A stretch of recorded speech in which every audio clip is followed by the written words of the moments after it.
Magandang araw mga kaibigan. Pag-usapan natin ngayon yung nangyari kahapon sa TRICOM hearing. Biglaan na ipinalabas nila yung pulburon video na natutulog na nga, nakalimutan na ng karamihan. So, sa isa ring pangyayari sa Mindanao, biglaan din merong nanawagan na dapat magpa-hair follicle test si BBM. So, nangyari lahat yan kahapon. So, pinag-iisipan ko, ano ba itong dalawang pangyayaring ito? TRICOM showing pulburon video sa Mindanao, nananawagan ang isang grupo, yung Mindanao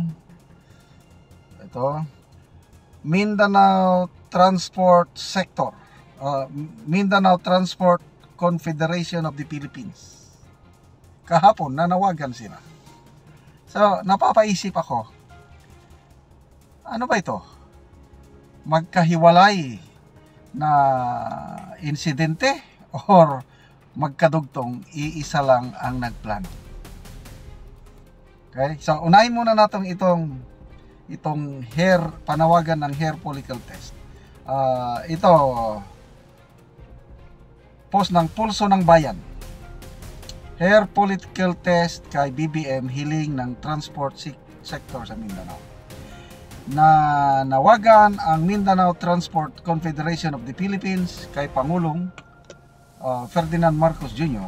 na sumailalim sa hair follicle drug test bilang hakbang para sa transparency at pananagutan para sa bansa at bawat Pilipino. Matagal nang nanahimik itong issue na ito, yung hair follicle test, kasi last year pa yung pagpalabas ng pulburon video in July.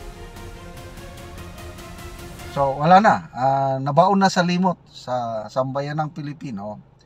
Maliban lang 2 months ago, si Attorney Vic Rodriguez lang ang nag-challenge sa Pangulong Marcos Jr. na mag-hair follicle test. Bagay naman na sagot ng Pangulo, why would I do that?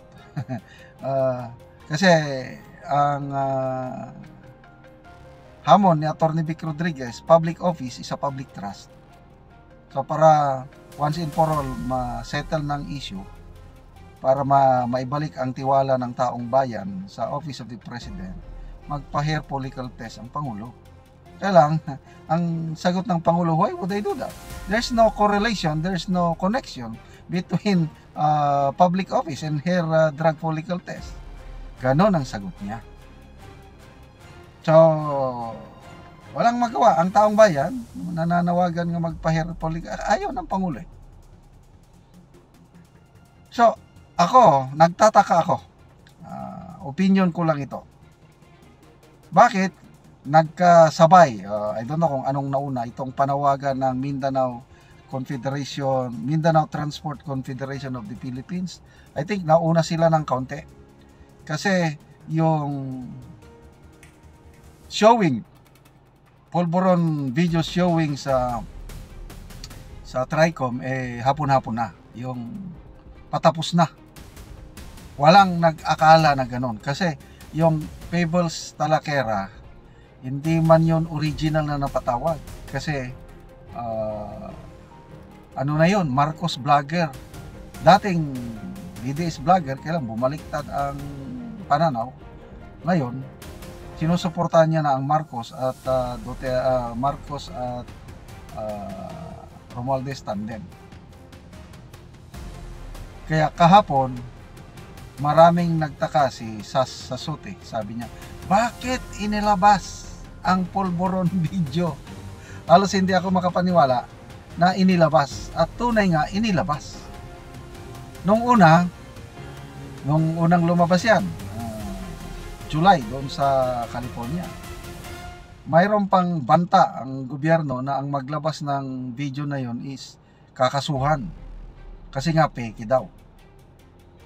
Kahapon, mismong ang House of Representatives na ang nag-allow na to be shown in mainstream live streaming sa covered by different networks. So ano ba yun? Kaya sino ba yung nag-post? Pambansang dalaga ng Pilipinas. Sabi, why Romualdez allowed the Pulburon video to be shown live stream in national TV.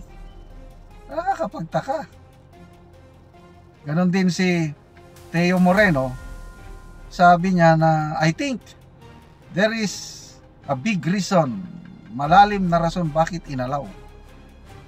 Good luck, BBM, sabi niya. Ito, opinion lang ito ni Teo Moreno.